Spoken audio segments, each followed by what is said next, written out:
Metaverse is coming. By now you've probably heard it about 100 times, and usually this is about games, which apply NFT technology to tokenize in-game property. But it goes far beyond this. This could impact everyone who uses the internet, which is basically everyone. The all-caps Metaverse seems to be a trendy thing to talk about right now, but there's an issue.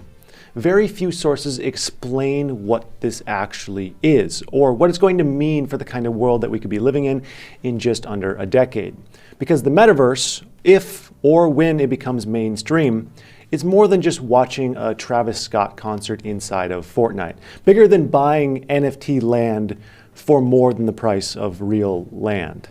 So what is the Metaverse? In an interview with Bankless, Raoul Pal describes the Metaverse in very real terms. The Metaverse is where we live a larger percentage of our life in the digital world than we do in the physical world.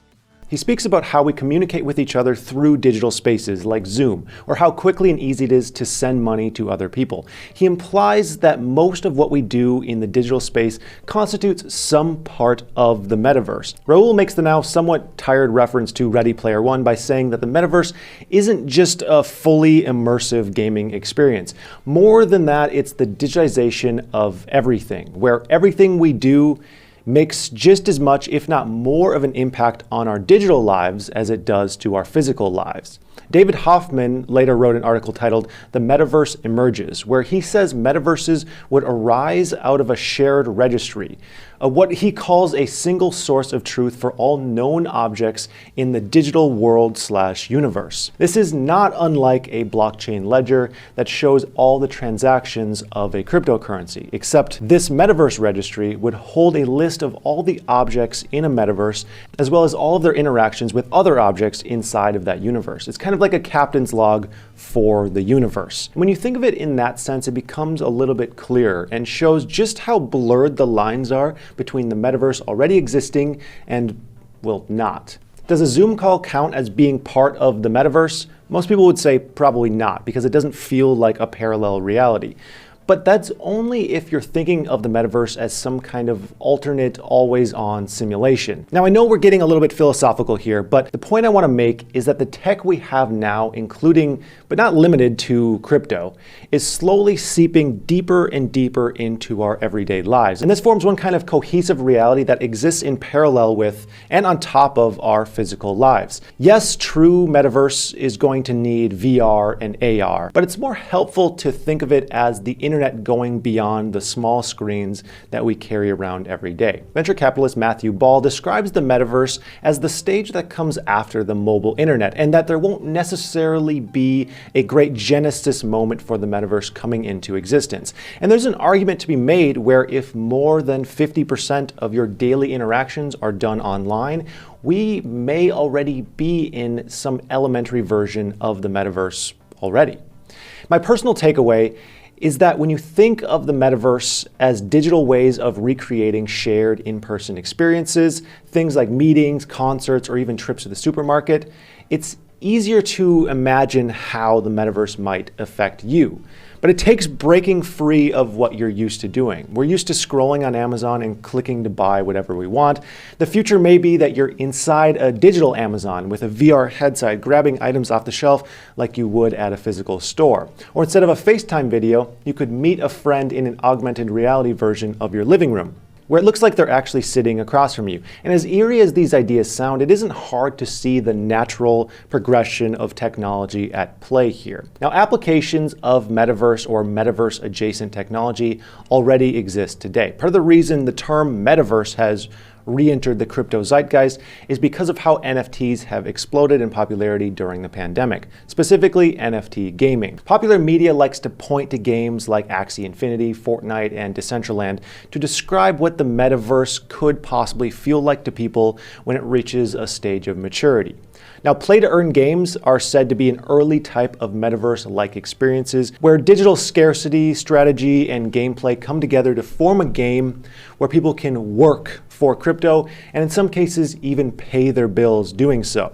But there's also the element of virtual reality where players can enter into a shared realm and create their own in-game experiences and interact with other players in real time. You don't know the way. Yes, I Do you know the way? I know the way. You have to have Ebola to know the way. Games like The Sandbox and Animal Crossing have already started doing this. Some of them even go as far as describing their own games as metaverses for their ability to mimic how people exchange value and participate in social gatherings within the game. However, when it comes to calling experiences like Fortnite the metaverse, there's a major hang-up, and that's interoperability. The thing is, for the majority of these games, their resources are only useful within their own siloed off universes. So sure, right now you can swap your AXS token farmed in Axie Infinity for Decentraland's mana token on a third-party exchange. But metaverse-level interoperability looks like attending a sandbox gaming event with your character straight out of Fortnite. Not a character that looks like your Fortnite character, but your actual character. Now, a lot of tech would need to come together here. NFTs would need to be able to digitally manifest in environments developed by completely different teams. Graphic engines will need to learn to interpret code from other apps to visually represent online identities accurately. And there will need to be a way for these environments to connect seamlessly with one another. And there isn't an app for this just yet. So as new, exciting, and genuinely valuable these games are, what they offer is kind of a preview, an analog for what a full metaverse could look like.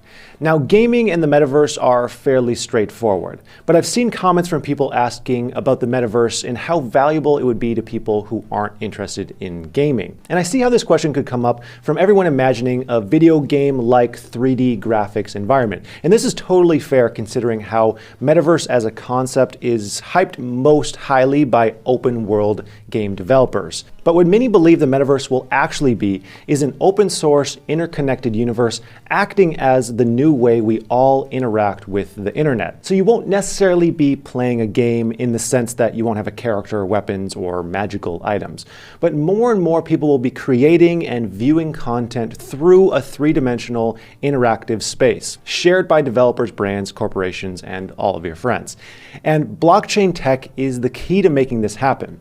One stumbling piece for the emergence of a metaverse is that so much of the value that we own and produce is connected to centralized systems. So think of the bank that's holding your savings right now. Depending on when you opened your account, you probably had to go to an actual bank and deposit money, and then go to an ATM when you want to withdraw money. If you want to send some money to your friend, you can do that through a web app that's secured by the bank. So picture thousands of banks all around the world, each with their own web app and their own policies on what their customers can and can't do with their deposits. Now picture the open source, interoperable, shared space of the metaverse where value is freely exchanged. Siloed traditional systems simply won't work here.